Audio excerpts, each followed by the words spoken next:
ပြည့်ညက်တရားကလေလူချင်းနိုင်ရှင်စေတယ်တင်လူတွေကိုနိုင်ရှင်နေတဲ့၍တင်ဟာဂျေဇုတော်နဲ့သွားတဲ့လူမဟုတ်သေးဘူးဂျေဇုတော်နဲ့သွားတဲ့လူကလေဖယားမြင်တဲ့အတိုင်းအားလုံးကိုချစ်စရာလို့မြင်တယ်လက်ခုပ်တီးအောင် praise the Lord အာမင်ဘာဖြစ်လို့လဲချစ်စရာမကောင်းတဲ့ကျွန်တော်ကိုယ်တော်ချစ်တဲ့ဖယားသခင်ကအခုကျွန်တော်တွေ့နေရတဲ့ချစ်စရာမကောင်းတဲ့ခင်များတို့ကိုချစ်စရာလို့မြင်စေတယ်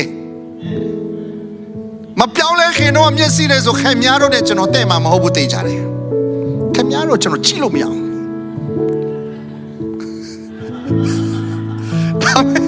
ဖယားရဲ့မြတ်တာခံစားတဲ့အခါမှာလေငါမတဲ့တာတဲ့ကိုတော်ကသူတို့လည်းချစ်တာပဲဆိုတဲ့နှလုံးသားကဟာလေလုယာတင်တို့ကိုချစ်တတ်ပါမည်ကြောင့်ကျွန်တော်ကိုတွန်းတင်တယ်ဒါကဂျေဇုတော်နဲ့သွားတဲ့အရာဖြစ်တယ်အသင်းတော်ထဲမှာပဲဖြစ်ဖြစ်လေကိုမချိုက်တာအများကြီးပဲပြောမယ်ဆိုအများကြီးပဲဟာလေကိုတော့မကြိုက်လက်ညှိုးထိုးစရာအများကြီးပဲဒါမဲ့ခင်များကိုယ်တိုင်ကဟောတန့်ရှင်လို့လားခင်များကိုယ်တိုင်ရောထိုက်တန်လို့လားခင်များကိုယ်တိုင်လုံနိုင်တယ်ဆိုယေရှုတည်ခံစရာအကြောင်းမရှိဘူးခင်များမထိုက်တန်လို့ခင်များအတွက်ယေရှုကတည်ခံတယ်လို့အခုခင်များလက်ညှိုးထိုးနေတဲ့လူတွေအတွက်လည်းယေရှုတည်ခံပေးတာ